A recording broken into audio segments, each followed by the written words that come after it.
Isang malamig na hapon, isang kulay abo na sasakyan ang huminto sa gilid ng isang tahimik na kalsada.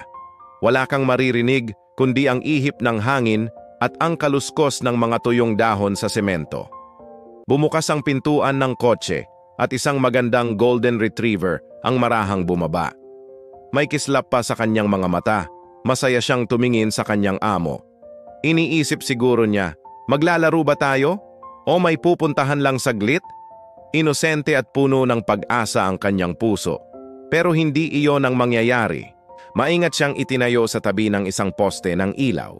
Sa loob lamang ng ilang segundo, mabilis na itinali ang kanyang tali. Walang salita, walang paliwanag, walang kahit isang yakap na pamamaalam. Nang sumara ang pinto at umandar na palayo ang sasakyan, hindi pa rin niya lubos na naunawaan na iyon na pala ang huling beses na makikita niya ang pamilyang itinuring niyang buong mundo. Pero sa kabila ng lahat, kumawag pa rin ang buntot niya. Umaasa. Nagmamahal pa rin. Lumipas ang mga minuto. Dumami ang mga taong dumadaan. May mga napapangiti sa kanya, may sumisilip at may nagsasabing, "Ay, ang bait naman ng aso." Ang akala ng lahat, may hinihintay lang siyang amo na babalik din agad. Walang nakapansin sa katotohanan na ang asong ito ay wala nang babalikan. Wala nang uuwian. 5 oras. 5 mahabang oras siyang nakatayo doon. Nanginginig, gutom, at nanlalamig. 5 oras na puno ng pagtataka kung bakit siya iniwan ng pamilyang pinakamamahal niya. Bawat sasakyang dumadaan, inaabangan niya. Bawat taong naglalakad, tinititigan niya, umaasang sila na iyon. Pero wala. Sa di kalayuan may isang babaeng kanina pa pala nakatingin. Tahimik lang siyang nagmamasid mula sa malayo. Sa una, inisip din niyang may babalik para sa aso. Pero habang tumatagal, unti-unti niyang napansin ang malungkot na katotohanang hindi nakita ng iba. Walang sino mang bumabalik para sa kanya. At bigla, bumagsak ang unang patak ng ulan. Sinundan pa ng isa at isa pa hanggang sa tuluyan ng bumuhos ang malakas na ulan. Ang pobreng golden retriever nakalubog na sa ulan.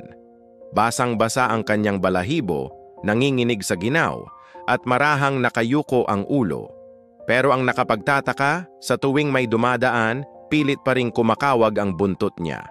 Para bang sinasabi niya, baka ikaw na yung babalik para sa akin. Hindi na nakatiis ang babae.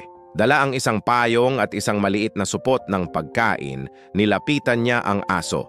Maingat siyang lumuhod sa harapan nito. "Tara, kain ka muna," mahina niyang sabi. Nang marinig iyon ng aso, dahan-dahan itong lumingon.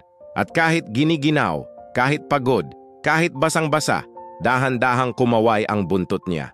Hinaplos ng babae ang ulo ng aso at doon niya tuluyang naramdaman ang katotohanan. Napabuntong hininga siya. "Wala talagang babalik para sa'yo, ano?" Umupo siya sa tabi ng aso sa basang semento. Pareho na silang nababasa ng ulan pero hindi na niya iyon ininda. Pareho silang naghintay, 1 oras pa. Nagbakasakali sila na baka may magbago ang isip, baka may pusong makonsensya at bumalik. Pero wala. Ni anino, ni senyales ng kotse, wala. Habang lalong lumalakas ang ulan, tumayo na ang babae. Hinawakan niya ang tali ng aso at marahan itong kinalag sa poste. "Ako na ang bahala sa'yo, uuwi na tayo." At sa pagkakataong iyon, sa unang beses sa buong araw na iyon, hindi nag-atubili ang aso. Hindi siya tumutol, hindi siya natakot.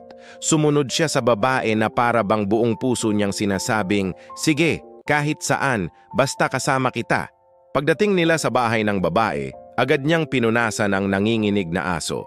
Binigyan niya ito ng tuyong kumot, mainit-init na pagkain, at isang maliit at malambot na kama sa isang sulok.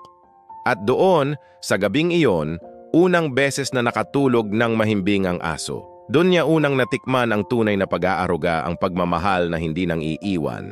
Lumipas ang mga araw, unti-unti, nakita ng babae ang pagbabago. Bumalik ang kislap sa mga mata ng aso. Mas mabilis na ang pagwagayway ng kanyang buntot. Mas masaya na ang bawat tahol. Sa unang pagkakataon sa loob ng mahabang panahon, may nagmahal sa kanya hindi dahil kailangan siya, kundi dahil karapat-dapat siyang mahalin. Ang tunay na pagmamahal ay hindi iniiwan. At minsan, ang pamilyang nakalaan para sa iyo ay hindi yung pinili mo, kundi yung taong piniling iligtas ka. Kung ikaw ang nakakita sa asong tulad niya sa gitna ng daan, anong gagawin mo? Lalapitan mo ba siya at ililigtas? O dadaan ka lang tulad ng karamihan? Ibahagi mo ang iyong saloobin sa comment sa ibaba. Salamat sa panonood.